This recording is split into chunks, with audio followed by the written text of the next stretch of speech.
De última eso se mueve un poquito, eso hace falta, pero no sé. Bueno, creo que la última, a ver.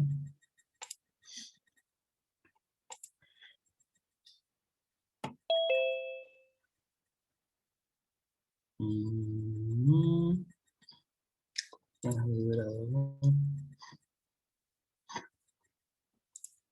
a ver, les comparto acá.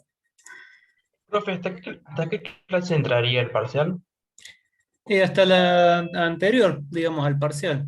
La idea es dar unos 5 temas, o sea que ahora ya tenemos, bueno, medición de componentes, que por ahí fue la más larga, IBNA, toda esa parte.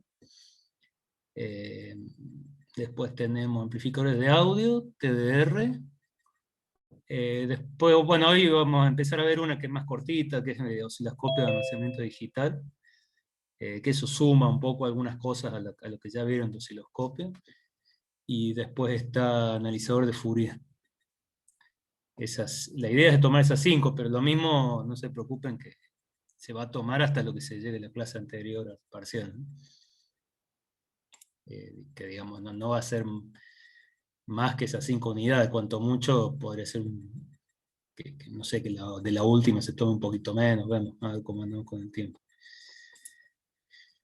Eh, no, quería ver, a ver, voy a ponerse que comparta. A ver, porque acá tenemos...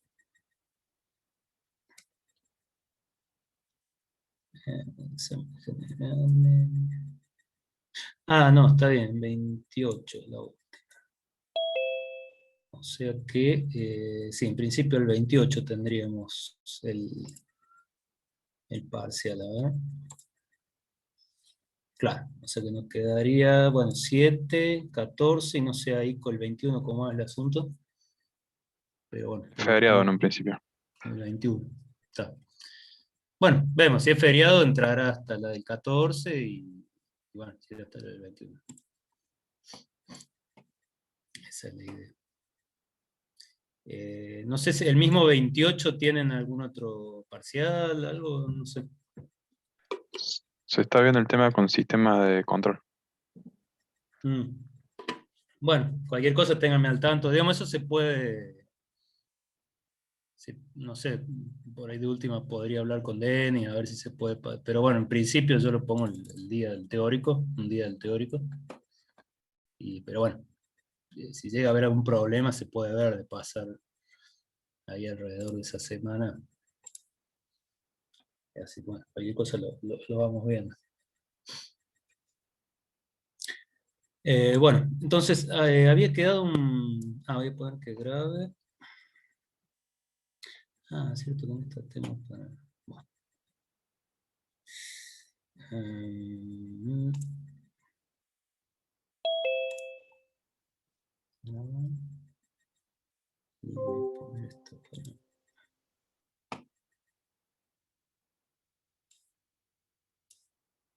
Bueno. Eh, bueno, la semana pasada habíamos llegado acá. eh, bueno, esto habíamos comentado brevemente. Después, esto hay unos ejemplos hechos en el... podrían armar estos mismos ejemplos en el, ¿cómo se llama? En Hooks para chequearlo. Pero básicamente lo que comparaba acá era cómo sería con un escalón y con un pulso para distintos tipos acá lo encara como discontinuidad, o sea, hace de cuenta que yo tengo una línea, o bueno, o infinitamente larga o adaptada, digamos como que para este lado y para este lado yo tengo línea de impedancia Z0, y dice, bueno, ¿qué pasaría si pongo estos distintos tipos de cargas, ¿no? Es como lo hace ahí en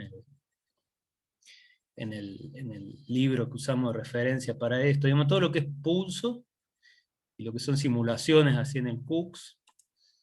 Hay un libro, no sé si, acá, de Lacoste. Estos son distintos, digamos, libros son cada capítulo son prácticas de distintos temas, de electrónica, que fueron saliendo en una revista, y bueno, tiene un capítulo que es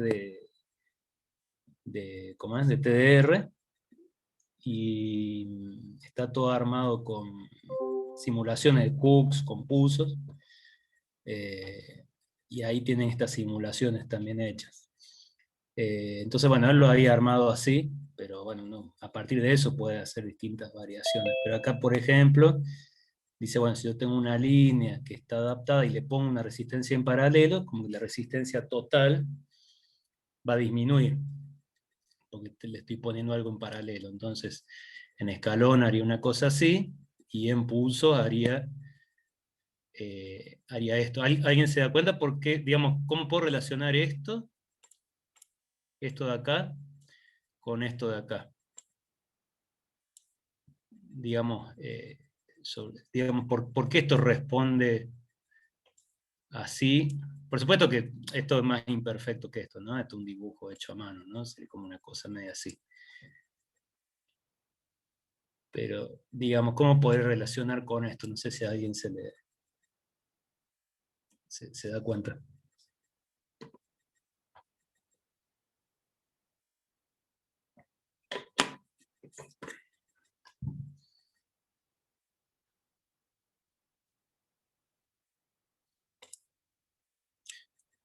Bueno, básicamente acá lo que tengo que mirar yo es, fíjense, acá en el escalón, la diferencia fundamental es que en el escalón yo siempre tengo digamos, bueno, acá va a ser con una línea de puntos, ¿no? Pero siempre tengo el estímulo.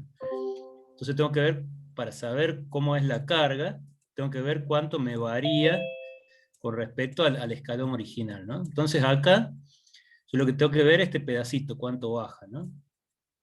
En este caso, porque bueno, le estoy poniendo en paralelo, entonces me baja la impedancia, ¿no? Y acá eso que baja sería esto, nada más que acá el pulso, cuando yo trabajo con pulsos, el pulso sube y llega de vuelta a cero. Entonces acá lo que bajaría acá sería lo mismo que bajó acá, si yo tuviera que relacionar una cosa con la otra, ¿no?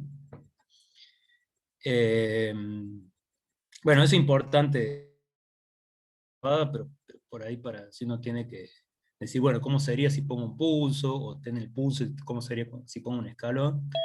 Directamente como que cambia la línea de base. Acá la línea de base es esta, acá la línea de base sería esta, ¿no? Bueno, esto yo lo había hecho la vez pasada, que en todo caso después ustedes lo repasen más con detenimiento, pero bueno, en este caso tenemos un capacitor. Bueno, el capacitor primero es un corto, que sería esto, y después, fíjense que como está adaptada acá, pero por eso no es simple de ver, en realidad esto es una línea que sigue. Entonces acá, digamos, la reflejada esta que vuelve es como si tuviera el capacitor solo, porque acá digamos, no va a volver nada más. Entonces, esto funciona primero como un corto, y después fíjense que se va como un circuito abierto. Pero otra diferencia importante es que la duración de esta reflexión, por ejemplo acá, un circuito reactivo, ¿no? Va a tener una constante de tiempo, ¿no? Ahora, cuando yo aplique un pulso, tengo que ver si el pulso me está inyectando energía al tiempo suficiente como para observar toda la constante de tiempo. Podría darse el caso de que sea muy corto el pulso, por ejemplo, entonces acá es como que va a subir y ahí nomás va a caer porque ya no le da más energía el pulso al capacitor. Entonces, no necesariamente voy a ver toda la respuesta como la veo en un escalón, ¿no? Ahí, por ejemplo, podría ser una ventaja poner un escalón, porque yo voy a poder medir toda la constante de tiempo, qué sé yo. En cambio, el pulso ya me va a deformar eso solo, porque el pulso no le da más energía, ¿no? Bueno, este sería el caso de una inductancia. En la inductancia, fíjense que primero funciona como un circuito abierto, que sería más, digamos, esta parte, como si no hubiera nada acá, y después me funciona como un corto, donde me hace la caída esta. Bueno, después si la pongo en serie la resistencia, me va a aumentar, entonces me hace esta subida, que sería como esta subida acá. En el capacitor me funciona, si lo pongo en serie, al contrario de esto, fíjense que en vez de hacer un corto para abajo, me funciona como un circuito abierto primero, y después vuelve a la línea de base. Esto vuelve a la línea de base porque no, en realidad para allá está adaptado, ¿no? Si acá yo tuviera, por ejemplo, otra cosa, bueno, en algún momento, acuérdense que esto depende de las distancias donde está cada cosa, en algún momento a lo mejor me vendría otra reflexión que viene de alguna otra desadaptación acá. ¿Se acuerdan que si yo tenía varias desadaptaciones así puntuales, bueno, iban a ir llegando según el lugar de la línea donde estuvieran, ¿no? Bueno, y en este caso, si es una inductancia en serie, ahí sí, primero va a funcionar como un circuito abierto, y después como un corto, brevemente, y va a volver a la línea de base, ¿cierto? Bueno, esto es un poco la idea de esto es, si bien como le decía, es un montaje así especial, uno podría preguntarse, por ejemplo, qué pasa si yo la línea la termino directamente en una inductancia. Bueno, ya va a ser como otro caso, ¿no? Porque no tengo nada que siga acá que me adapte, sino que directamente la termino así. Bueno, va a funcionar medio parecido a esto, ¿no?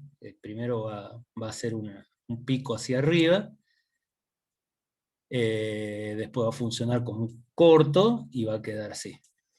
Entonces, bueno, creo que un poco para salir de lo que es un escalón y una carga sola, sino ver qué pasa si en lugar de una carga es una discontinuidad, qué pasa si pongo un pulso en lugar de un escalón, irse preguntando cómo iría cambiando, ¿no? Y para eso está muy bueno la simulación, ¿no? Porque uno puede ir armando distintas cosas y viendo cómo responde y se saca la duda, ¿no? Bueno, entonces esto es un poco una motivación para que se pregunten cómo se vería este tipo de cosas y cómo se vería con un escalón y con un pulso, ¿no? Bueno, después siguiendo la comparación entre escalón y pulso, también ahí del mismo libro, tiene una comparación cómo sería si tengo discontinuidades múltiples. Nos habíamos dicho discontinuidades múltiples, se acuerdan, bueno, cuando tenía un escalón, siempre tenía que ir viendo cuál era la línea de base anterior, ¿no es cierto? Bueno, no me acuerdo, estaba más arriba, pero como que siempre iba sumando desde donde estaba, ¿eh? El nuevo escalón. En cambio, en pulsos, que bueno, que sería, por ejemplo, acá, ¿ven? Entonces, este es el mismo, digamos, pusimos el mismo para poder comparar. Entonces acá, por ejemplo, ustedes tienen, esta sería como Z0, esta sería como un tercio de Z0, y circuito abierto. Entonces acá, primero cuando se encuentra con un tercio, viene esta que baja a la mitad,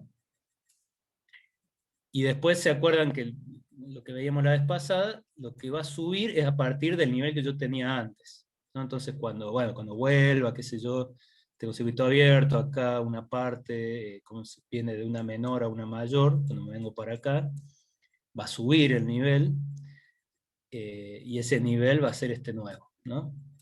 Y después decíamos que iba a ir subiendo cada vez menos hasta que se estabilizaba en un valor que va a ser como si yo tuviera conectado esto acá. Como que va tendiendo hacia eso. Ven que tengo justo el doble, ¿no?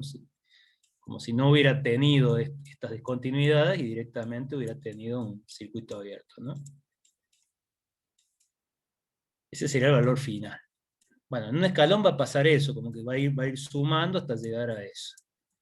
Fíjense que, como decíamos la vez pasada, acá el escalón, por más que yo ponga un bol acá, apenas entra a la línea, se encuentra con una carga adaptada.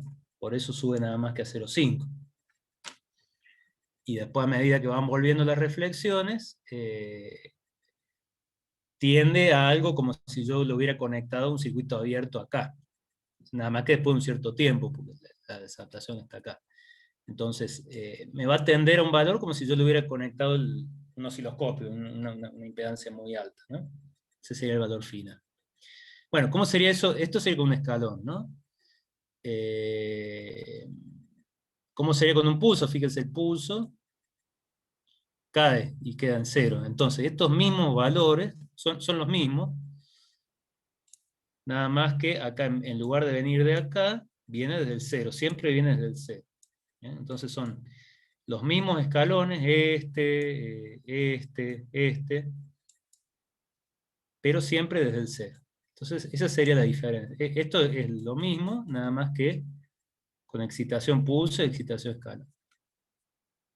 Y acá hemos dicho que el pulso, por ahí el problema que tiene es que este es lo que se llama el tiempo muerto, donde supongamos que la discontinuidad estuviera muy cerca acá, durante este tiempo no se da cuenta si viene algo. Entonces, bueno, el tiempo este es crítico, digamos, cuando uso pulsos. Tampoco puede ser muy chico porque no llegaría a muy grandes distancias. Digamos, no le estoy inyectando suficiente energía, se lo comería, digamos, la atenuación, digamos. Entonces, este factor es un balance ahí entre la distancia a la que quiero llegar y el tiempo muerto, ¿no es cierto?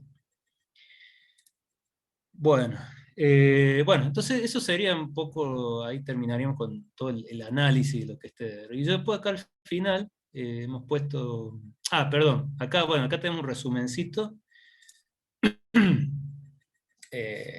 de lo que se podría hacer con TDR, ¿no? Entonces, tenemos, por ejemplo, determinar el tiempo de propagación. Si yo tengo cuál es la longitud de mi línea y la velocidad de propagación, puedo sacar el tiempo. Después al revés, si por ejemplo no conozco la velocidad y hago una medición y sé la longitud, bueno, con el tiempo podré sacar la velocidad. Digamos, es todo sobre las mismas variables. Por ahí para que lo den vuelta y vayan viendo, ¿no?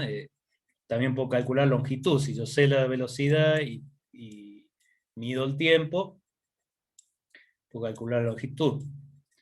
¿Estos se acuerdan por qué era sobre 2? Porque va y vuelve. Porque va igual, claro.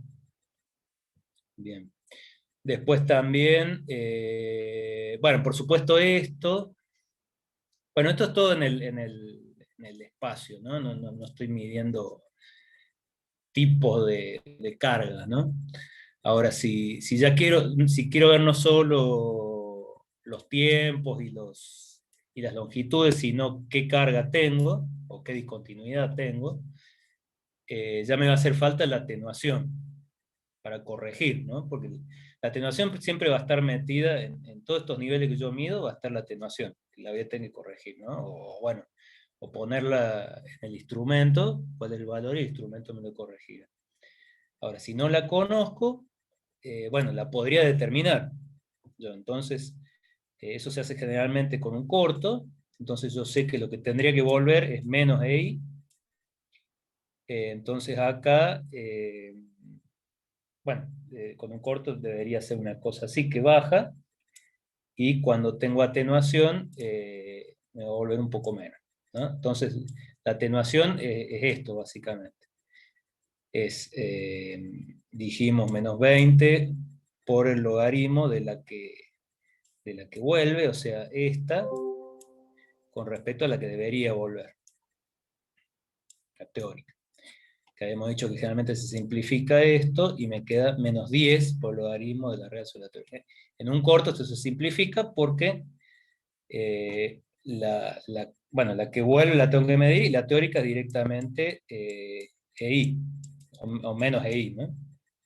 Entonces, directamente poniendo EI acá, digamos un caso donde este valor no tiene un error por sí mismo, como sería si yo midiera cualquier carga y dijera, bueno, tiene que volver tanto, pero vuelve tal otra cantidad, entonces saco la atenuación, pero ahí en lo que debería volver ya tengo el error de la carga que estoy aplicando, que no va a ser exacta, ¿no? Entonces, se pone un corto directamente, yo sé que acá tendré que volver menos EI con un corto, entonces, midiendo, sacando esto, y sabiendo la longitud, ahí tengo que saber la longitud del cable, puedo sacar cuánto es la atenuación. Entonces ya sabiendo la atenuación, si no la puedo tener en un hoja de datos, ¿no? Pero digamos, si yo no la tuviera, puedo sacarla así.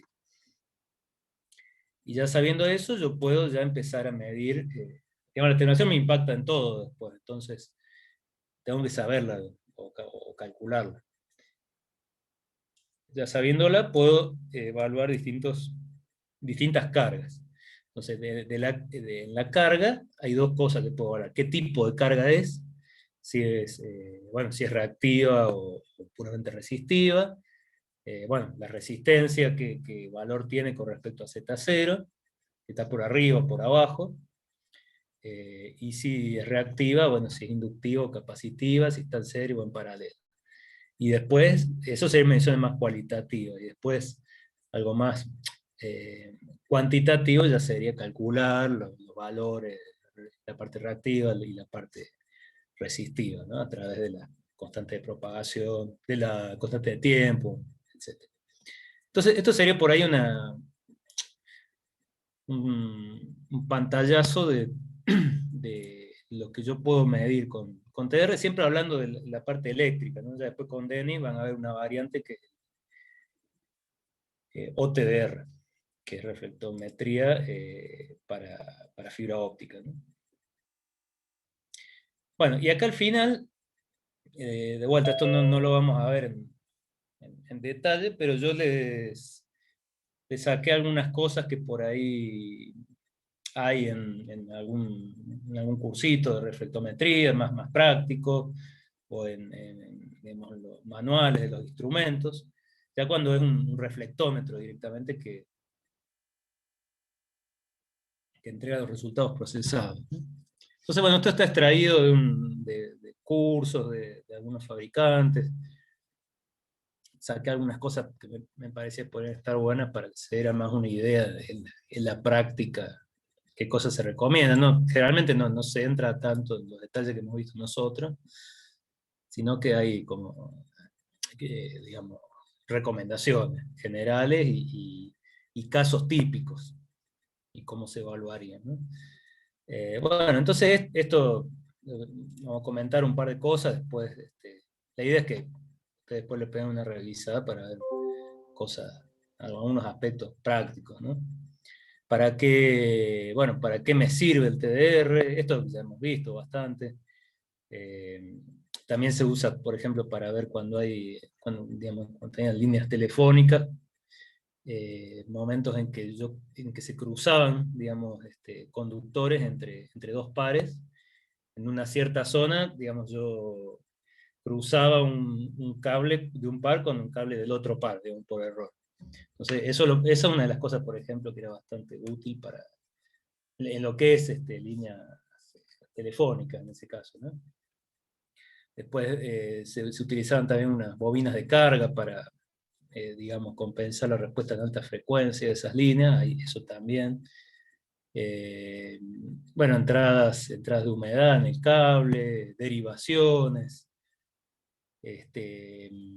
roturas ¿cómo se llama?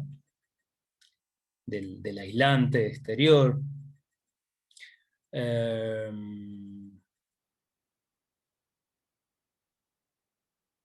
Bueno, acá tienen también otras aplicaciones, ¿no? Verificar, digamos, tramos nuevos, digamos, antes de colocarlos, verificar si está todo bien. Acá tenemos un ejemplo de instrumentos así bien para uso en campo, digamos, ¿no? Instrumentos portátiles. Después vienen otros que ya son para uso más en laboratorio. Pero estos son cosas quizás más simples, pero que dan la información que se necesita para arreglar algo, por ejemplo, ¿no? Algunas reglas generales. Unas, por ejemplo, si yo tengo una falla, empezar lo más cerca posible de la falla, porque voy a tener mejores reflexiones, digamos, como para medirla bien, no voy a tener tanta atenuación, pero bueno, podría ser que esté demasiado cerca, entonces en ese caso, bueno, o tengo que medir desde el otro extremo, que esté más lejos, o también se puede agregar un tramo de línea para alejar ¿cómo es? Esa carga o esa discontinuidad, ¿no? Bueno, esta está también muy orientada a lo que es pulso, cosa que que los pulsos es un poco más crítico el tema de la atenuación. Bueno, usar bien la velocidad de propagación, esto para localizar distancias, sobre todo, tener eh, bien determinada la velocidad de propagación, porque eso afecta siempre acá, ¿no? Siempre arrancar con el ancho de pulso más chico que se pueda, digamos, irse cerca de la falla y con un ancho de pulso chico, entonces tengo un tiempo muerto chico y voy a tener una buena respuesta, ¿no? Y testear, si uno puede acceder a los dos extremos de una línea, testearlo de los dos lados para como es hacer una corrección. A lo mejor uno cometió un error de un lado, se puede contrastar contra lo que mide del otro lado, ¿no? Bueno, acá subrayar unas cosas importantes. Bueno, siempre obtener al principio toda la información que se pueda del cable que se va a medir, la velocidad de propagación en especial. Bueno, esto es lo que decíamos recién, tratar de medir a distancias, digamos, si yo puedo medir desde dos lugares, o puedo separar, por ejemplo, medir no desde la punta, sino desde algún punto más intermedio. Siempre buscar de que la distancia a lo que yo quiero medir no sea muy grande, y pulsos cortos, porque tienen tiempos muertos más chicos y me permiten detectar fallas que estén más cerca, ¿no? ¿Qué otra cosa? Bueno, testear en lo posible desde dos puntas, como decía recién. Bueno, cuando uno repara algo, siempre retestearlo. ¿Por qué? Porque podría darse el caso que haya una discontinuidad, por ejemplo, muy grande, cerca, que me enmascara otra discontinuidad más chica que está más lejos. Entonces uno a lo mejor arregla esa grande, retestear porque puede haber otra que no la viera al principio, ¿no? Bueno, esto es lo que decíamos recién, si sospechamos que hay una discontinuidad, un problema muy cerca, pero bueno, medimos y no se ve nada, es muy probable que se esté como sumando al mismo escalón. Bueno, no tanto de escalón, sino en pulso, ¿no? Que la duración del pulso, por ejemplo, que la discontinuidad esté por acá y el pulso no puede mirar durante el tiempo muerto. Entonces, lo que decíamos recién, lo que se suele hacer es agregar una sección de cable, ¿no? Que esté bien adaptado, que sea el mismo cable. Entonces, como que uno corre esta discontinuidad o lo que uno quiere medir más adelante, ¿no? Bueno, acá algunos test así. Por supuesto, como le decía, un instrumento así para una detección básica, ¿no? Entonces, en este caso, bueno, uno le ajusta el rango que quiere medir, eso va a impactar en el tiempo. Digamos, cuanto más, como decíamos recién, cuanto más ancho es esto, va a poder llegar más lejos, le inyecta más energía, pero va a perder en distancias cortas, ¿no? Entonces, bueno, eso se le setea acá. Y bueno, acá tienen unos ejemplos de medición, una línea normal, terminada un circuito abierto, bueno, va a tener la reflexión esta, por supuesto está atenuada, ¿no? Teóricamente debería ser igual a esta, pero está atenuada. Después una línea en corto, bueno, sería al revés, hacia abajo. Siempre fíjense que también la misma línea le mete una deformación al pulso, por más que esto sea bastante rectangular, por cómo se comporta la línea de transmisión, cómo afecta a las distintas componentes en frecuencia, va a deformar este pulso, se va a producir una dispersión de ese pulso y va a quedar algo más redondeado, ¿no? Eso lo produce la misma línea, ¿no? Bueno, esto es lo que yo decía, las bobinas estas de carga. Bueno, esto para mencionarlo nomás, no sé si hoy en día se usaría tanto. Pero esta era una forma típica, por ejemplo, para detectar la posición de este tipo de elementos que se usan en líneas telefónicas, ¿no?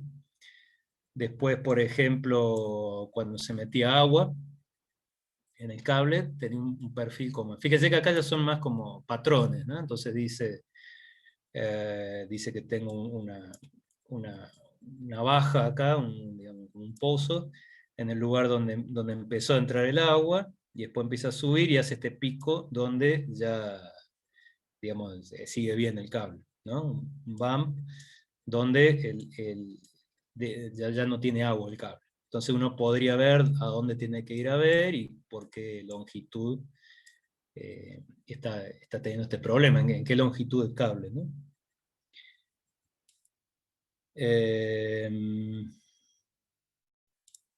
¿Qué otra cosa? Bueno, cuando hay una derivación, branch en el line, esto, bueno, era típico en una línea telefónica que le hacían una derivación, era muy parecido al del agua, nada más que la subida de esta era más recta, ¿no? Entonces, bueno, este sería otro patrón. No es que uno se ponga a medir todas las amplitudes, sino que para darse una idea, ¿no? Este es el tema de cuando cambio los pares telefónicos, cuando una línea se pasaba al otro par. Bueno, eso empezó a afectar mucho cuando se empezó a usar más en servicios digitales, no para voz, sino para la parte digital. Bueno, es un pico hacia arriba y uno después hacia abajo. Acá otras cosas, bueno, esto es parecido a lo que veíamos recién, una línea que si termina en circuito abierto tendría esto. Si hay una parte, por ejemplo, donde aumenta la distancia entre conductores, está más abierto, se produce este tipo de cosas, de efectos, que va creciendo cada vez más, ¿no? Y podría llegar a tapar esto también, ¿no? Como que a reflejar mucha energía, de manera que para allá no tenga casi energía, ¿no? Para detectar el circuito abierto. Bueno, y acá también un compiladito de algunas cosas importantes. ¿Cómo es una relación típica entre ancho de pulso y distancia que puedo medir? Tiempo en microsegundos y cuántos son los kilómetros que podría llegar. Lo que decíamos recién, digamos que la misma línea va como dispersando los pulsos.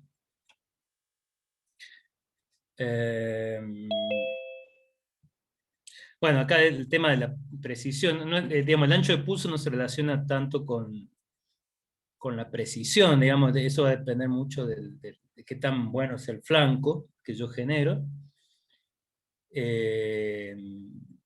Y la medición se hace entre flancos, ¿no es cierto? Por ejemplo, si yo puse un flanco ascendente, que se va acá, se mide entre esto y esto.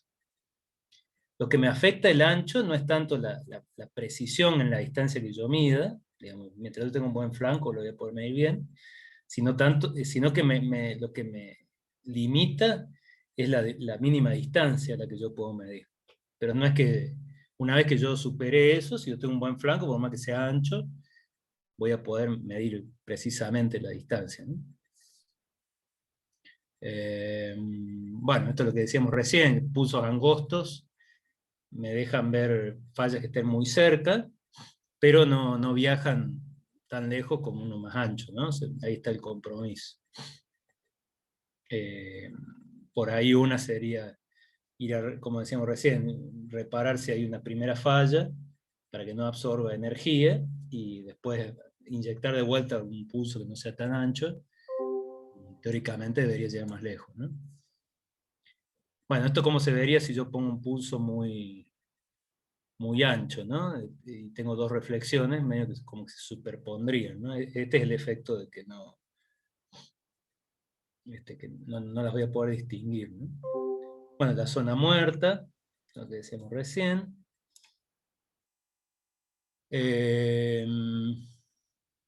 Bueno, relaciones entre el ancho, acá habíamos visto relaciones entre ancho de pulso y distancia, que puedo medir, y esto de relación entre ancho de pulso y cuál es la zona muerta. Entonces, en función de cuánto, para llevarse una idea, ¿no? Qué sé yo, 10 microsegundos de ancho de pulso en en un instrumento típico,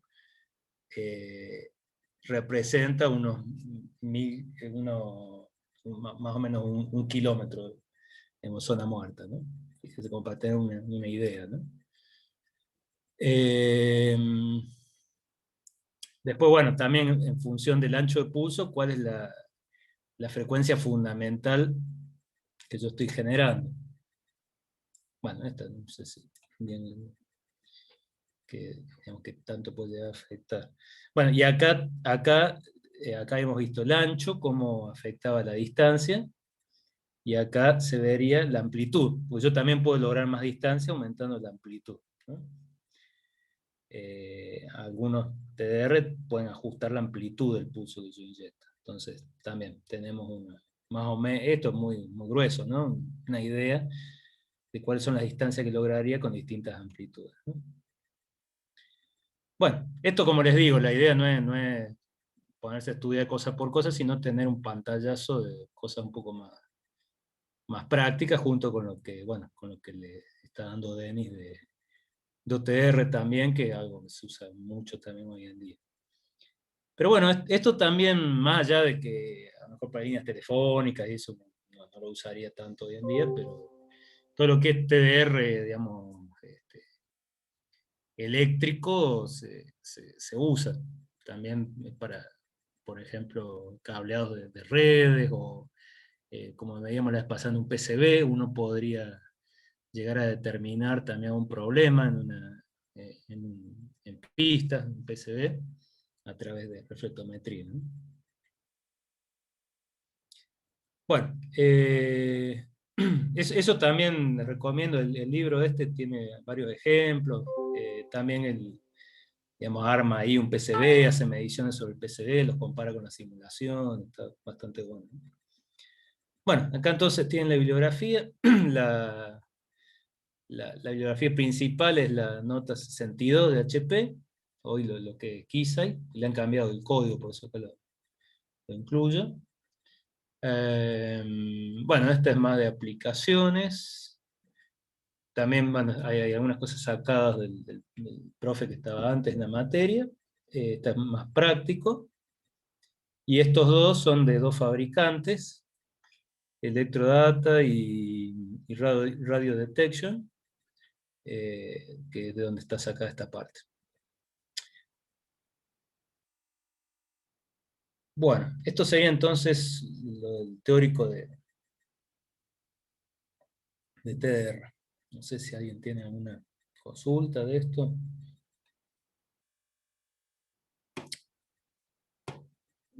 Bueno, no sé si ya me voy a fijar si está ahí visible en el aula, si no ya lo voy a dejar. Y entonces ahora arrancaríamos con lo que es osciloscopio de almacenamiento digital. Como decíamos, en el programa, a ver si no lo tengo, creo abierto. Sí, en el programa lo que nos estaría quedando es ¿cómo se llama?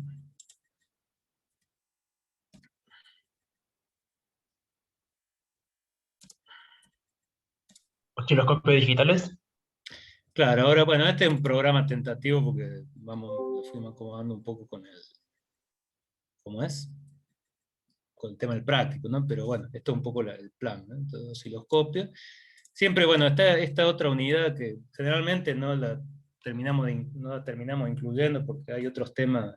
Digamos, si sobra tiempo acá tratamos de seguir con otros temas más importantes, pero bueno, digo, lo van a ver acá esta es una planificación interna, ¿sí?, de la materia, pero estos serían los 5 temas principales del primer cuatrimestre, ¿no?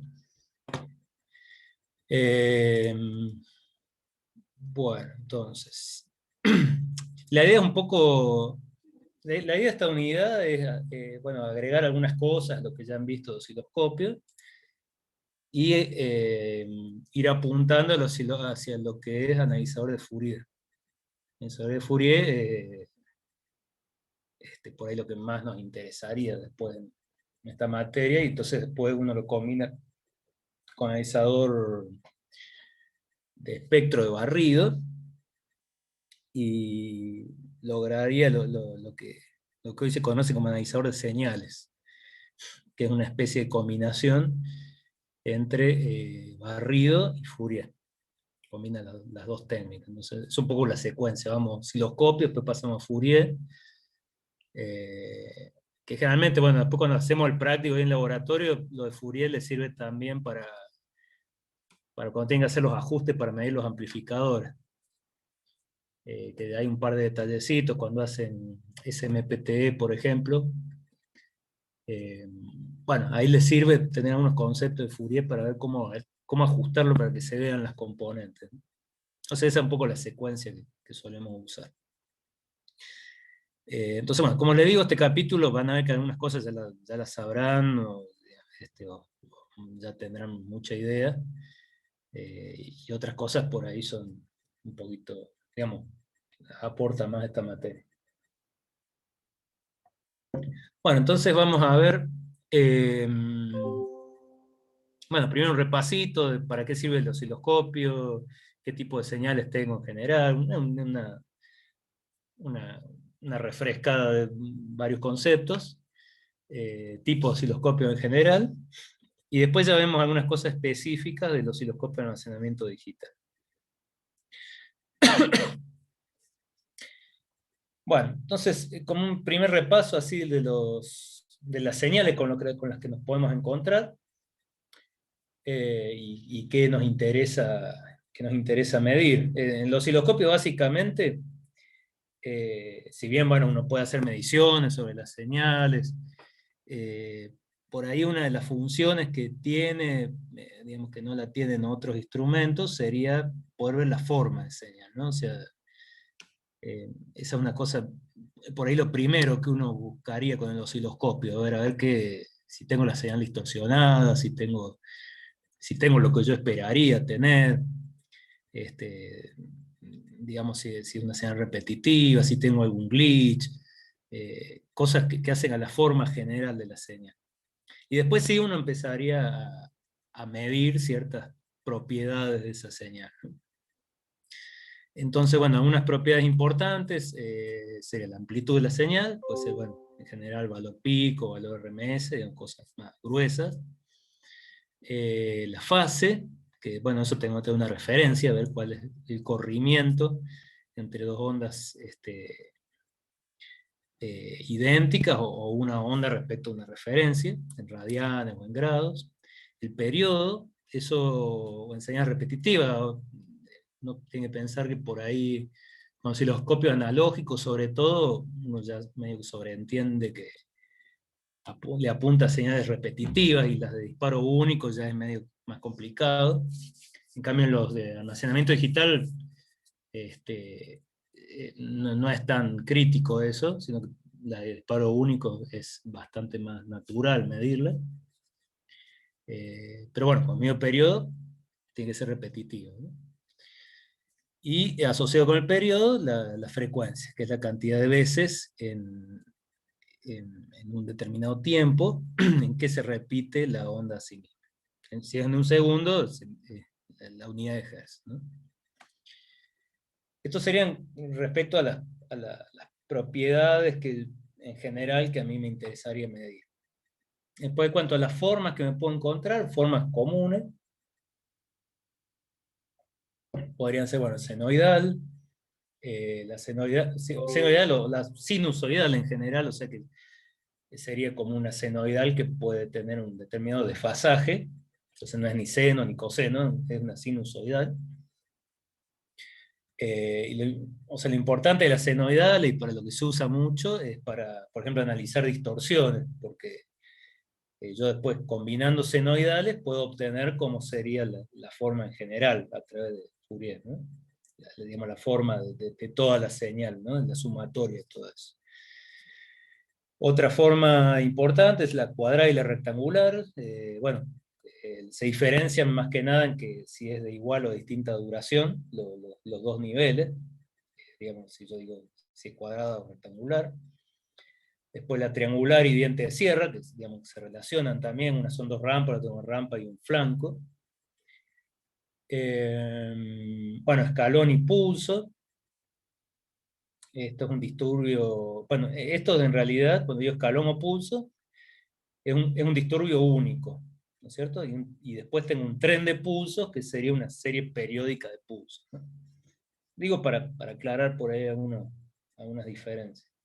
Después, bueno, señales que le vamos a llamar complejas, serían no tanto porque tenga un valor, una parte real y una parte imaginaria, sino porque sean una combinación de las anteriores, ¿no? Bueno, ahí generalmente las voy a caracterizar como una sumatoria de sinusoidales, ¿no? Para, para armar esa señal, ¿no? Y no necesariamente tiene que ser periódica, ¿no? Bueno, otra forma de onda que me puede interesar ver son lo que son los diagramas de ojo. Se usa mucho en lo que es comunicaciones. Que básicamente es superponer múltiples ciclos de una señal periódica y ver estadísticamente por dónde pasa esa señal. Entonces se define como un área que debería estar más o menos vacía, que son lo que se le llama ojo, para ver si voy a tener la suficiente apertura ahí como para que detecte bien los símbolos de una señal digital, por ejemplo, ¿no? Para eso es muy utilizado esto. Y otra cosa también que me puede mostrar un osciloscopio, pues por ejemplo un diagrama de constelación, digamos, usando los canales X e Y, yo podría ver señales con componentes en cuadratura. Después hay un montón de detalles, hay que ver si está, digamos, si tengo que recuperar portadora, digamos, un montón de detalles, ¿no? Pero yo, digamos, en general, podría llegar a ver un diagrama de constelación, ¿no? Bueno, esas serían unas formas de onda que me podrían interesar ver. Tipos de señales, bueno, en general pueden ser analógicas o digitales.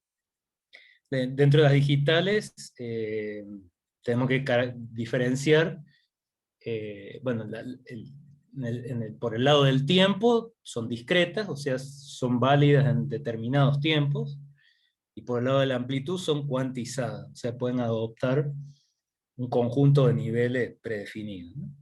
Esa sería un poco la definición, ¿no?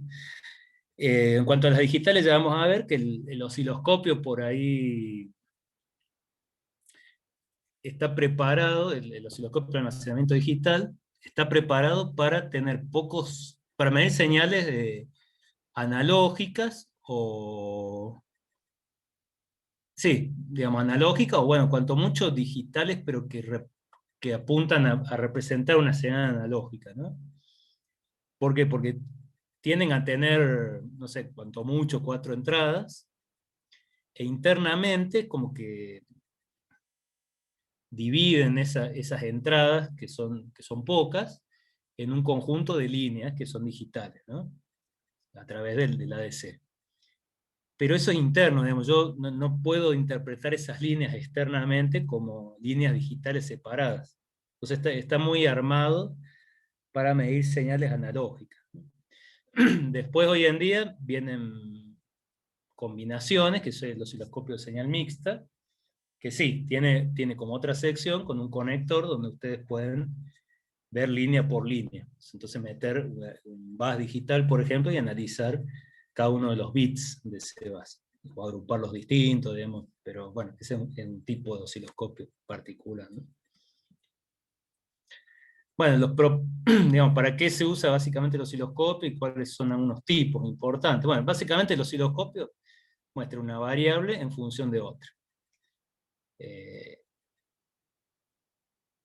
Entonces, básicamente yo voy a mostrar una tensión en función de otra. Ahora, el uso más común es que una de esas tensiones yo la genere mediante un generador de barrido, que es la base de tiempo. Entonces, que mire tensión versus tiempo, pero en realidad esto siempre hay que tener presente que es otra tensión, ¿no? Un uso así, tensión versus tensión, sería, por ejemplo, cuando veo las curvas de Lissajous, ¿no? O podría tener múltiples entradas y representar, qué sé yo, distintas entradas en función de una de las entradas, ¿no? Entonces, esa es por ahí lo que muestra básicamente. Yo después que lo vea en función del tiempo, es como un caso especial, muy usado, pero un caso especial de eso, ¿no? Bueno, acá vemos algunos casos de lo que es fibra de Lissajous, que eso no lo vemos en profundidad. Después un concepto importante del osciloscopio, que es la integridad de señal. La integridad de señal quiere decir que qué tan hábil es el osciloscopio para que lo que muestra en la pantalla sea una representación precisa de la señal original. Digamos, va a haber un montón de efectos, sobre todo de lo que son los circuitos de entrada del osciloscopio, la impedancia, la capacidad, después todo lo que, digamos, problemas que son niveles de ruido, alinealidades que puede tener internamente el osciloscopio, que me alejan de esa representación precisa, ¿no? Entonces, bueno, como dice acá, nunca va a ser una representación exacta, ya que, bueno, de arranque, al conectar el osciloscopio, pasa a ser, en cierta forma, parte del circuito, ¿no? Y además, como dijimos, va a haber otras cosas internas que van a modificar esa señal. O sea, yo al medir la señal, ya la estoy modificando. Se trata de que sea lo menos posible, pero siempre va a estar ese efecto, ¿no? Sobre todo, bueno, en lo que es RF, por ejemplo, ahí, bueno, es bastante complicado, ¿no? Bueno, después algunos tipos de osciloscopios. Esto para hacer una clasificación general. Tenemos los analógicos, que se caracterizan porque todo el procesamiento es analógico, ¿no? Internamente. Una cosa importante es que suele requerir una señal de disparo, y porque no tiene guardada la señal en ningún lado, la visualización depende totalmente de yo tener un disparo según lo que yo necesite ver, ¿no es cierto? Que configure bien el disparo. Incluso algunos de estos osciloscopios llegaron a tener pantalla o sea, podría tener pantalla digital, pero eso no quiere decir que sea un osciloscopio de almacenamiento digital. Unas ventajas de este osciloscopio, que uno se da cuenta cuando lo usa, una cosa importante es que naturalmente, por cómo está construido, digamos, la intensidad que yo voy a ver en la pantalla va a ser dependiente de qué tan repetitivo es ese punto. Cuanto más se repite, se va a conservar más la luminosidad del punto. Ahora, si es un glitch o algo así que ocurrió una vez o que ocurre de vez en cuando, naturalmente va a tener menos luminosidad. Entonces eso me va a dar como una impresión de qué tan, digamos, de todo lo que está en la pantalla, qué parte se está repitiendo, que es bastante estable, y qué parte puede ser algo así transitorio, digamos, que ocurre pocas veces o que ocurrió una vez, ¿no? Entonces, eso es algo que intuitivamente ayuda mucho en el analógico, ¿no? Y a veces es más difícil de interpretar en el digital. Si bien hoy en día ya muchos osciloscopios digitales tratan de emular eso, para que, bueno, digamos, aprovechar o emular esa ventaja que tenían en el analógico, ¿no? Pero bueno, también tiene grandes desventajas, por ejemplo, bueno, al no almacenar la señal, si yo quiero congelarla para analizarla, bueno, tengo que sacar una foto, o tengo que ajustar la persistencia, digamos, y es limitado siempre, ¿no? Es difícil hacer mediciones automáticas sobre la señal. Es bastante difícil capturar eventos de disparo único, debemos capturar configurar todo el disparo, el pre-trigger, para poder ver bien un evento de disparo único, que en el almacenamiento digital es bastante más sencillo, ¿no? Entonces, eso serían algunas características del analógico. Después, el que sucedió al analógico, el almacenamiento digital, donde la diferencia principal no es tanto cómo se vea, digamos, la pantalla, sino más que almacena, digitaliza y a través de eso puede almacenar la señal de entrada. Entonces yo la guardo y la tengo disponible bueno, guardarla en otro lugar o analizarla, compararla con otras cosas. Entonces eso es bastante, digamos, bastante ventajoso, ¿no? Y como dijimos, hoy en día pueden emular estas ventajas que tenía el analógico, el tema del brillo. Bueno, y hoy en día están muy difundidos los de señal mixta, que como decíamos, me sirven para, digamos, incorporan una funcionalidad de lo que era bueno, y que se usa hoy también, hoy en día, el analizador lógico, que ya lo vamos a ver en el segundo cuatrimestre. Incluso muchos analizadores lógicos también permiten funcionar como osciloscopios, ¿no? Entonces, cada vez más, digamos, se mezclan las dos cosas para tenerlas en un solo instrumento. Entonces, un ejemplo típico, por ejemplo, de uno que teníamos ahí en el laboratorio de técnicas, es tener, como vemos acá, bueno, el de técnicas no me acuerdo si tenía 4 o 2, pero un caso típico sería tener 4 canales analógicos.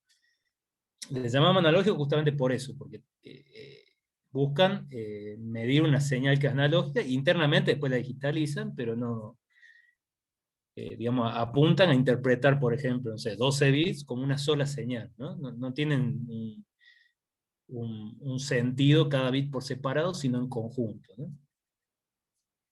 Y aparte tienen otro puerto, por ejemplo acá 16 líneas, que esto sí, apunta a medir líneas digitales particulares, ¿no? Entonces yo estas las puedo interpretar, después por software las puedo dividir en bases, que son de dirección, de datos, chipset, qué sé yo. Digamos, las puedo manejar como yo quiera, y las puedo ver en la misma pantalla. Puedo tener, por ejemplo, 2 señales analógicas y una cantidad de líneas digitales, y eso está bueno porque muchas veces son circuitos así de señal mixta, entonces yo puedo relacionar una cosa con la otra en la misma pantalla, ¿no? También puedo disparar con combinaciones de los dos tipos de señales. Digamos, no terminan de ser lo mejor en ninguno de los dos campos, o sea, generalmente, bueno, uno puramente analógico, como que se puede concentrar mucho más en ser bueno como analógico, y un analizador lógico, por otro lado, suele tener bastante más opciones de configuración, qué sé yo, que este tipo de osciloscopios. Pero bueno, tiene la ventaja de que se pueden combinar las dos cosas, ¿no? Pero bueno, cuando uno lo usa, ahí se da cuenta que bueno, si necesita realmente profundizar mucho en la parte digital, le conviene usar un analizador lógico, por lo menos en los modelos más comunes. Pero bueno, esto es algo, como les decía, que hoy en día se ha difundido mucho, ¿no? El osciloscopio sean mixto. Puede tener como 2 instrumentos en uno. Bueno, esto es también más clasificaciones, yo lo puedo ver desde el punto de vista de la aplicación, bueno, los económicos, serán los que uno usa todos los días. Después, a partir de eso, ya después una ramificación serían los que están hechos para ser portátiles. Realmente las características que son, bueno, son chicos, livianos, robustos, se trata de que tengan buena resistencia para usarlo en un campo, y sencillo, generalmente son relativamente sencillos de usar, ¿no? Y después, por otro lado, me puedo ir hacia los de alto desempeño, que esos generalmente, a menos que sea algo ya muy costoso, pero generalmente apuntan a algo preciso, ¿no? Entonces son muy buenos en algo. Por ejemplo, en ancho de banda, tasa de muestreo, velocidad de actualización, profundidad de memoria, hay algunos que a lo mejor bueno, no tienen gran ancho de banda, pero tienen memorias digamos, de mucha profundidad, entonces puedo almacenar, por ejemplo, no sé, quiero buscar algún evento en particular y necesito guardar mucha cantidad de información, bueno, algunos apuntan a eso, ¿no? Mediciones automatizadas, algunos hacen qué sé yo, para un determinado protocolo, le entregan mucha información ya procesada, o por ejemplo para la interfaz de usuario. Algunos ya directamente traen un Windows como sistema operativo, el mismo osciloscopio, y son mucho más, más prácticos en ese sentido. A lo mejor no son los mejores en ancho de banda, pero son muy fáciles de usar y controlar a distancia, digamos. Cada uno se destaca por en alguno de estos aspectos. Y después hay algunos que esto lo vamos a mencionar, no lo vamos en profundidad, depende también la nomenclatura del fabricante, que son ya prestaciones especiales. Por ejemplo, el de fósforo digital, que apunta un poco a esto de producir el efecto del brillo del analógico. Implementa como si fuera el efecto del fósforo de la pantalla analógica, pero en forma digital. Esta es una nomenclatura, por ejemplo, de Tektronix. A lo mejor otro fabricante le llama de otra manera, ¿no? Y el de Digital Sampling, esto también para señales que necesitan mucho ancho de banda. Esto vamos a ver un pantallazo, pero tampoco, por lo menos nosotros no hemos encontrado mucha información. Digamos, es más difícil encontrar información de cómo está implementado, ¿no? Porque ya depende más del fabricante.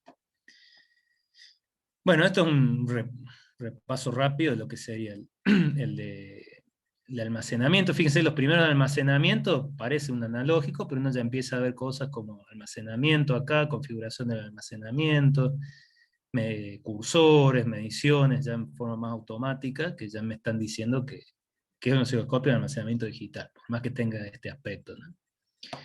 Después esto migró hacia ya los que son totalmente digitales, ya ahí francamente un osciloscopio digital, y hoy en día, lo que decíamos recién, ya migra hacia lo que es un osciloscopio de señal mixta. Fíjese que tengo el conector ¿cómo es? Para la parte digital, y en este caso tengo dos canales analógicos.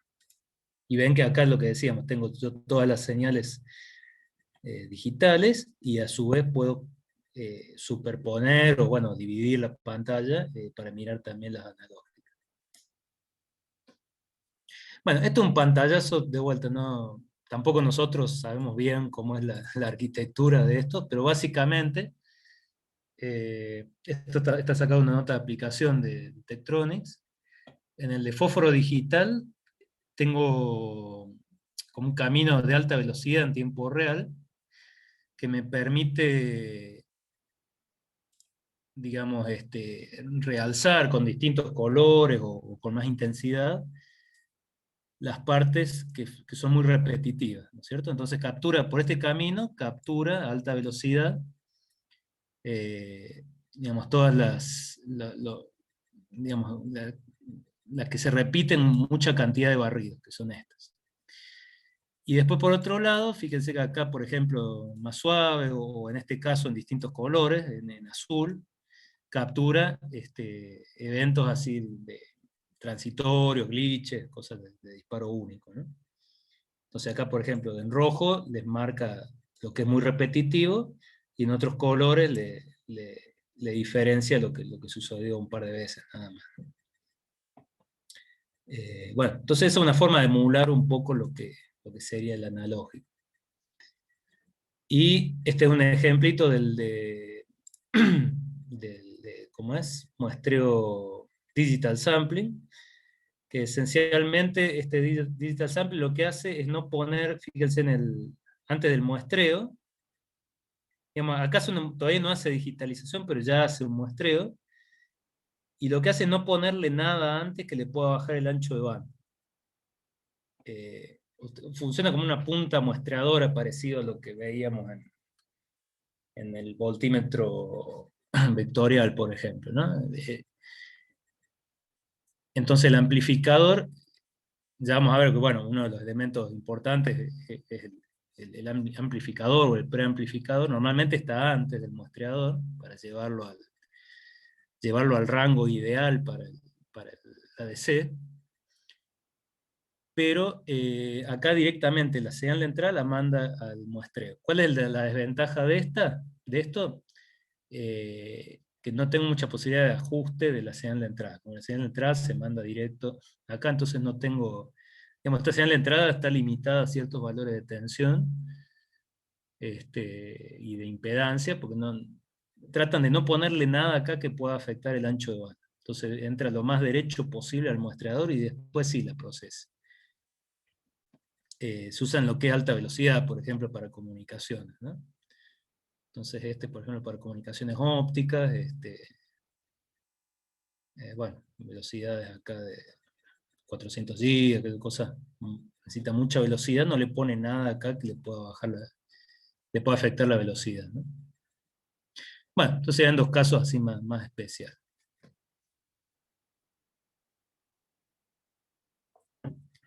Bueno, entonces después de hacer así un repasito, vamos a ver algunas cosas del osciloscopio de almacenamiento digital. Esto, una aclaración, no busca, digamos,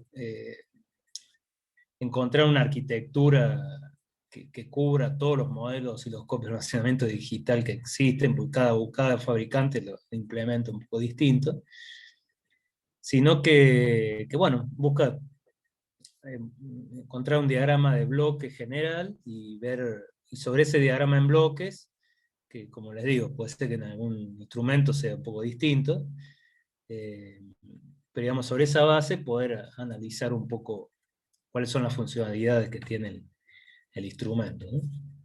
Bueno, acá de vuelta, esto un poco para que después ustedes lo tengan para estudiar, repite un poco algunas cosas, que busca, bueno, el objetivo principal es capturar, visualizar forma y después medir unas ondas de tensión en función de otras ondas de tensión, un poco lo que estuvimos diciendo al principio. Bueno, una de esas formas, como dijimos, puede ser de un barrido interno o directamente otra señal que viene internamente, el modo XY, por ejemplo, ¿no? Bueno, ¿en qué se diferencia el osciloscopio de almacenamiento digital de los otros? Digamos que tengo una digitalización y guardo yo la señal, ¿no? Entonces esto me facilita hacer postprocesamiento, básicamente lo que le llaman análisis offline, digamos, no mientras estoy adquiriendo la señal. Y los analógicos estaban muy orientados a señales periódicas también, ¿no es cierto? Por toda la dificultad de ajustar el trigger, el pre-trigger, etc. Entonces, en los de almacenamiento digital, es como que bueno, ya no tiene este condicionamiento tanto, ¿no? Sino que yo lo puedo dejar guardando permanentemente y después analizar lo que estuvo ahí, digamos, no estoy dependiendo del trigger, ¿no? Bueno, y después las especificaciones, hay muchas que son parecidas a las de los analógicos, pero también agrega otras como, bueno, velocidad, que son específicas de la arquitectura, ¿no? Velocidad de muestreo, resolución, profundidad de registro, número de canales, bueno, son más parecidos a los otros. Los tipos de disparo también se agregan otros, digamos, al tener guardada yo la señal. Bueno, esto es un poco un repasito. Entonces, un diagrama en bloque así más o menos general, que de vuelta, no es el único de ninguna manera. Sería dividirlo en bueno, toda la parte de adquisición de datos. Yo podría dividir el instrumento en lo que es la adquisición de datos, toda esta parte más roja, sincronismo y base de tiempo, la parte de visualización, y la parte de control del instrumento y las interfaces, ¿no? Bueno, acá ya ahora lo vamos a repasar. Tenemos bueno, la parte de entrada, tenemos atenuador y adaptador de impedancia, un preamplificador con un control de offset. Después ya viene la parte de muestreo y retención, que fíjense que, bueno, recién decíamos que en los ¿cómo es? En estos de digital sampling se invierte eso, está todo después. Bueno, después ya tenemos acá el ADC, y después tenemos acá la parte de toda la gestión de la memoria interna, ¿no? Entonces, generalmente tenemos un DMA para que guarde muy rápido, digamos, la velocidad de muestreo, vaya llenando una memoria de alta velocidad, que le vamos a llamar memoria de datos. Y después, esto lo hemos simbolizado así, de vuelta, por ahí se implementa de distintas maneras, pero un poco para mostrar que la memoria de datos no es necesariamente lo que yo voy a mostrar después, sino que es como esto funciona como un sistema de adquisición, y yo de acá para allá es como que ya implemento lo más específico a los osciloscopios, ¿no? Entonces a través de lo que se llaman los modos de adquisición, yo voy a poder ir filtrando de todo lo que fue adquiriendo, qué me interesa y cómo quiero verlo, ¿no? Que esto ya vamos a ver después en analizador lógico, también es muy importante. Yo puedo adquirir un montón de cosas, pero muchas veces la mayoría de lo que adquiero no me interesa. Me interesa un cierto momento donde hay algún problema, o quiero ver alguna amplitud determinada. Entonces, a través de esto, yo voy a poder extraer lo que me interese y llevarlo a lo que es la memoria de pantalla, que es la que se termina mostrando, ¿no? Esto como una memoria de alta velocidad para no perder lo que se está adquiriendo, ¿no? Bueno, eso sería más la parte del camino de datos. Después tengo el sincronismo y base de tiempo, que, bueno, básicamente en base a lo que va entrando acá, me va regulando, según de vuelta lo que yo quiero ver, me actúa sobre este bloque y sobre la pantalla. Vamos a tener la parte de disparo y sincronismo y la parte de base de tiempo, ¿no? Base de tiempo se refiere más digamos, al muestreo en sí mismo, y disparo y sincronismo más al momento en que yo eso lo muestro en la pantalla. Bueno, y después tengo visualización, que esto no lo vamos a ver tan en profundidad, esto puede ser básicamente, hoy en día, mayormente digital.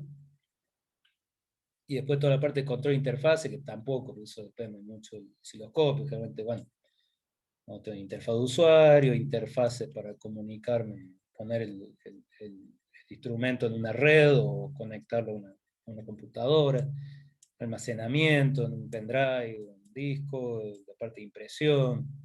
Esto ya depende mucho del instrumento. Y generalmente tengo un micro. Fíjese que el micro no hace directamente toda la parte, no interviene directamente en el camino de datos de mucha velocidad, sino que se dedica más a configurar todo y después descarga el procesamiento acá en el DMA, ¿no? Bueno, entonces nosotros vamos a concentrar un poco más en lo que es adquisición y sincronismo y base de tiempo. Bueno, como está acá, ¿no? De vuelta, por ahí hay cosas que las vamos a pasar más rápido, ya las deben haber visto, técnicas, las vamos a mencionar y nos vamos a detener un poco en cosas que nos interesen más para el caso de los osciloscopios. Por ejemplo, bueno, toda la parte de la adquisición, bueno, básicamente tengo la primera parte, que es el atenuador y el amplificador.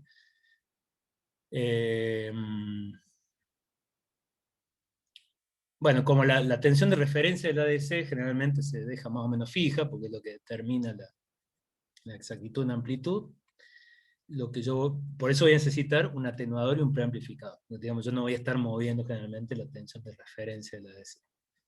Entonces, si yo tengo mi tensión de referencia acá, por ejemplo, bueno, lo que es el atenuador va a funcionar para bajar señales que estén muy por encima de eso, y el amplificador lo voy a poner para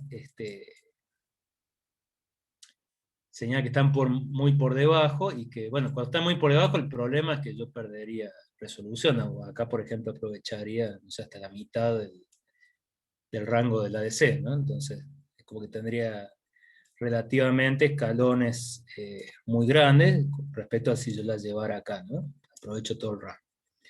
Y en esta roja el problema es que me saturaría, entonces tengo que atenuar, ¿no? Entonces, básicamente lo que trata es lograr una señal así que me aproveche bien el rango dinámico, ¿no? Bueno, otras funciones, por ejemplo, el atenuador sería, bueno, adaptar impedancias. Generalmente se usa para alta frecuencia, 50 ohm, digamos, mayor a 50 megas, y para baja frecuencia, alta impedancia, en en paralelo con una determinada capacidad, ¿no? También ahí tenemos el acoplamiento en continuo o en alterno, en el atenuador. El atenuador generalmente puede tener una variación así por pasos, los pasos 1, 2, 5 y los múltiplos, 10, 20, digamos, 1, 2, 5, 10, 20, 50 y así. Y a su vez puedo tener un ajuste continuo dentro de cada uno de esos ramos, ¿no? Después el preamplificador, una cosa importante, vamos a ver que el osciloscopio puede funcionar en lo que se llama tiempo real o tiempo equivalente. Tiempo equivalente trabaja, digamos, con una especie de alias, ¿no es cierto? Con un submuestreo. Entonces, cuando yo trabajo en tiempo equivalente, supongamos, no sé, yo tengo frecuencia de muestreo acá, o sea que puedo tomar hasta acá, ¿no? El ancho de banda. Ahora, yo podría tomar un alias de algo que esté más arriba, ¿no? Que me va a terminar yendo a parar a alguna zona de acá. El problema, o digamos, lo que yo me preguntaría, bueno, ¿hasta dónde puedo llegar, no? Bueno, esto, digamos, límite ese, cuando lo uso en lo que se llama, esto se llama tiempo equivalente, digamos, parecido a lo que veíamos en voltímetro vectorial, si bien, bueno, tiene unos detallecitos más, pero en lo que es tiempo equivalente, yo voy a tener un ancho de banda máximo, no es que esto va a ser infinito, y ese ancho de banda va a estar dado por el amplificador, porque si ustedes se fijan, tengo el amplificador, y acá tengo el ADC. Entonces el ancho de banda analógico, esto es analógico, es el que al final, si yo sigo subiendo, bueno, en un momento ese ancho de banda va a empezar a bajar, ¿no? Y ya por el hecho que me va a atenuar esa componente, por más que yo esté submuestreando, ya no la voy a poder capturar, ¿no? Entonces, bueno, y el tiempo equivalente en realidad me sirve solamente para señales repetitivas. Si bien dijimos que el osciloscopio lo puedo usar para repetitivas o no repetitivas, si yo uso tiempo equivalente, tienen que ser señales repetitivas. Por eso dice acá que determine el ancho de banda para el caso de señales repetitivas. Para las señales que no son repetitivas, ahí sí, el ancho de banda es esto. Entonces, bueno, ahí dependiendo del fabricante, puede ser que les diga los dos anchos de banda, o bueno, que le especifique directamente este. Bueno, eso hay que tener en cuenta que generalmente, si el ancho de banda está dado, está especificado por el ancho de banda del pre, suele ser nada más que para señales repetitivas.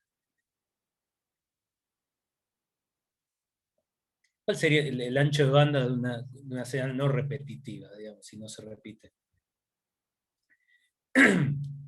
Yo tengo una señal que es un pulso así que después nunca más se repite. ¿Cuál sería el ancho de banda de ese pulso? Digamos, ¿por qué estaría dado ese ancho de banda?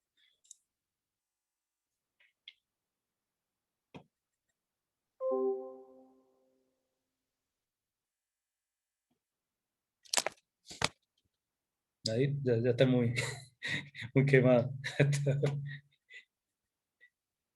Sería, digamos, por los flancos, ¿no? O sea, ahí está bien, no se repite, no tengo una frecuencia de repetición, pero ahí esto va a tener una...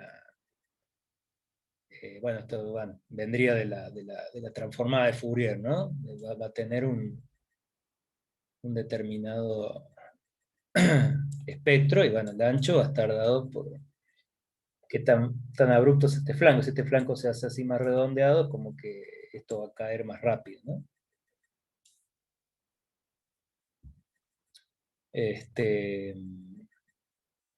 ¿Cuál?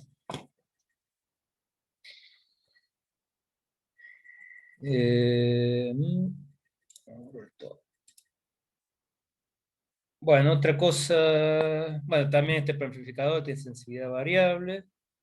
Otra cosa importante del preamplificador, una es el tema del ancho de banda que para tenerlo en cuenta, y otro el ruido. Acuérdense que lo que hemos visto amplificador, todo amplificador, si amplifica señal, también amplifica el ruido y mete ruido. Entonces, ¿por qué es importante el ruido? Porque me va a afectar la resolución. Yo podría tener un conversor AD bárbaro, pero si el amplificador es muy ruidoso, la resolución efectiva va a ser mucho menor. Digamos, ese ruido se va a comer cantidad de bits de resolución. Entonces, bueno, por eso es importante que tenga relativamente bajo ruido, ¿no? Que la figura de ruido sea buena, ¿no es cierto? Que la relación entre cuánto amplifico el ruido y cuánto amplifico la señal, ¿no? Bueno, bueno, terminemos acá, a ver. Bueno, vamos a ver un poquito más ahí de muestreo y ya. Bueno, esto es más o menos lo que ya han visto ¿cómo es? En técnicas, ¿no? Es un repaso de eso, ¿no? Entonces voy a tener la adquisición de datos, va a tener esto, atenuador, preamplificador, y después para digitalizar, básicamente necesito hacer, bueno, primero muestreo, digamos, si tengo una señal analógica así, si la multiplico en el tiempo por un tren de impulso, me va a quedar la señal muestreada, y esto en la frecuencia se refleja en una convolución entre el espectro de mi señal y el espectro de estos impulsos, que son otros impulsos separados en omega s, y eso produce que el espectro de esta señal se repita periódicamente, ¿no? Eso sería después del muestreo. Bueno, ahí está la tasa de Nyquist, y se ve acá que si yo no lo hago al doble, se empiezan a solapar estos.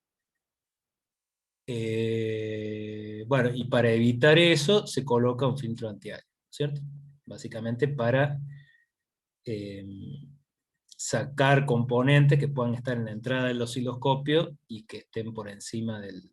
Distinto si yo hago a propósito un muestreo equivalente, ¿no? Eso sería otra cosa. Pero... bueno, tengo que tener en cuenta la pendiente de ese filtro. Y bueno, como dijimos recién, esto es especialmente necesario para señales no repetitivas, ¿no? Señales no repetitivas, como dijimos, yo tengo que usar sí o sí muestreo en tiempo real. O sea, respetando Nyquist y todo. Para señales repetitivas, me puedo salir de eso, trabajar con alias y hacer un muestreo que se llama equivalente. Bueno, entonces uno diría,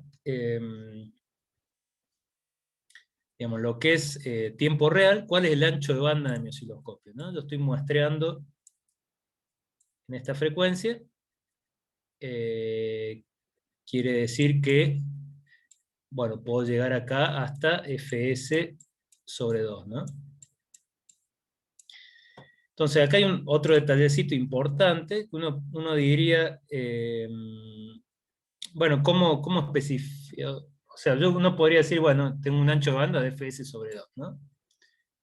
Ahora, ese ancho de banda sería para señales senoidales. Acuérdense que el osciloscopio busca mostrar formas de onda. O sea, ahí está un poco la clave para especificar el ancho de banda, ¿no?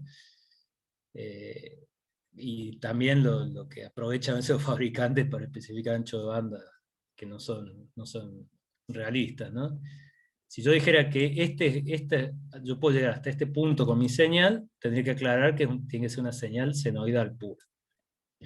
Ahora, como el osciloscopio en principio podría mostrar, digamos, cualquier forma de señal, si yo lo quiero especificar bien, o decir, bueno, especificarlo para cualquier señal, tendría que ir a la peor señal, o la señal que tiene el peor contenido espectral, que sería una señal cuadrada.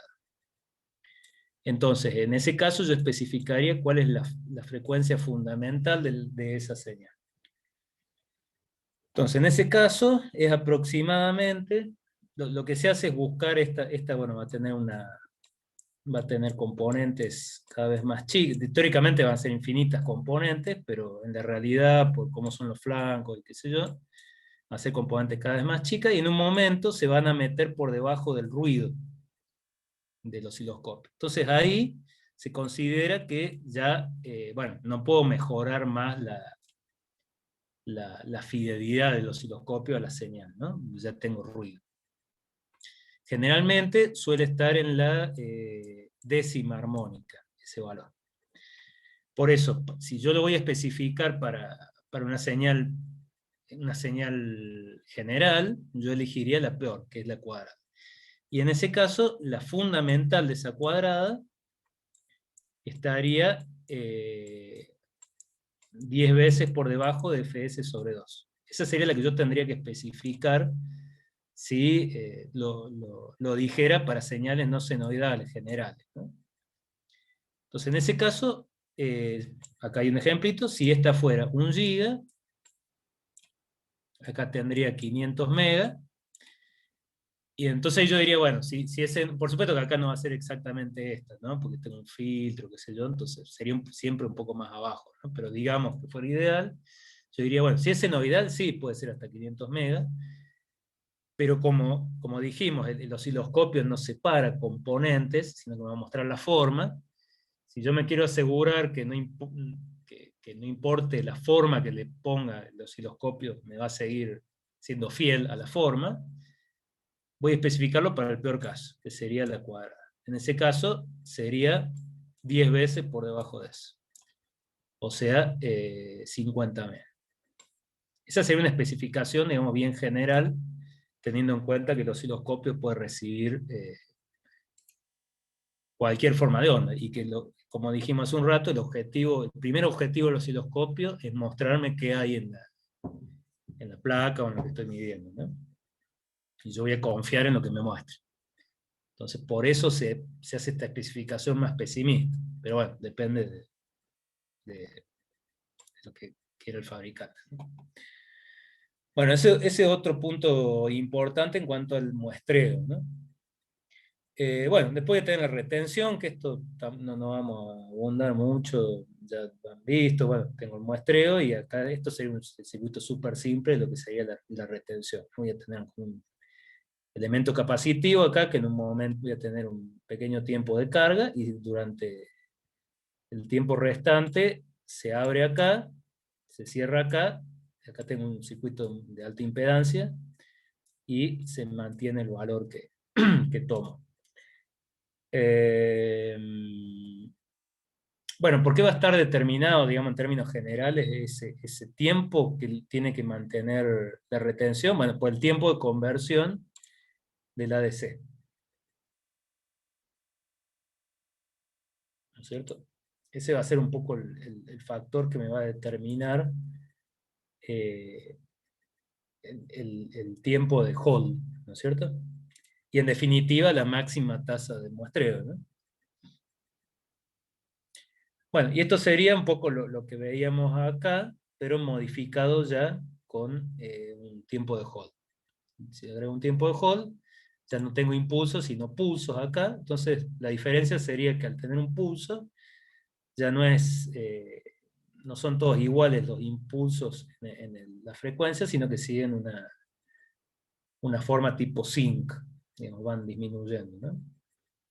Entonces, cuando hago la convolución, básicamente, la señal me quedaría hasta que está en línea gruesa en el tiempo, y en el espectro sería un envolvente, así en línea de punto, y esto en lugar de ser, como acá todos iguales, ya estarían afectados por la forma esta. Bueno, y finalmente tengo la cuantización y la codificación que me la hace el ADC. Bueno, esto en todo caso vamos a seguir hablando más la clase que viene para cortar acá. Bueno, la clase que viene entonces vamos a terminar de repasar lo que es la parte de adquisición. Como les digo, hasta acá es más un repaso de lo que vieron en técnica, y acá hablamos un poquito más ya de lo que es más específico el osciloscopio, de cómo puedo relacionar memoria de datos con la memoria de pantalla. Bueno, y ya vamos a empezar a ver algunas cositas más de los controles que tiene el osciloscopio digital, digamos, más desde el punto de vista práctico. Así que bueno, la idea de la clase que viene es terminar con esto, y en lo posible arrancar ya con ¿cómo se llama? Con Fourier. Entonces tratar bueno, llegar a dar lo más, si podemos terminar mejor, y si no, Fourier es un poquito más largo que este. Bueno, dar lo más posible de Fourier para el parcial, y de última si queda algo, bueno, después lo completamos. Pero bueno, está muy relacionado porque ya van a ver que, bueno, habrán visto que los osciloscopios estos, muchos tienen análisis de Fourier, si bien no es un analizador de Fourier, pero bueno, es como un camino natural ir viendo el osciloscopio, de ahí pasar a Fourier, y de ahí pasar a segundo cuatrimestre, vamos a ver analizador de barrido, y ahí la suma de todo eso sería el analizador de señales que se usa hoy en día, ¿no? Así que bueno, no sé si hay alguna consulta sobre esto, o sobre algo, alguna duda que tengan en la materia. Si no, estaríamos siguiendo el lunes que viene. Perfecto, profe. Nos vemos la semana que viene. Bueno, perfecto. Chao. Listo, profe, gracias. Buenas Tengan noches. buena semana. Nos estamos viendo.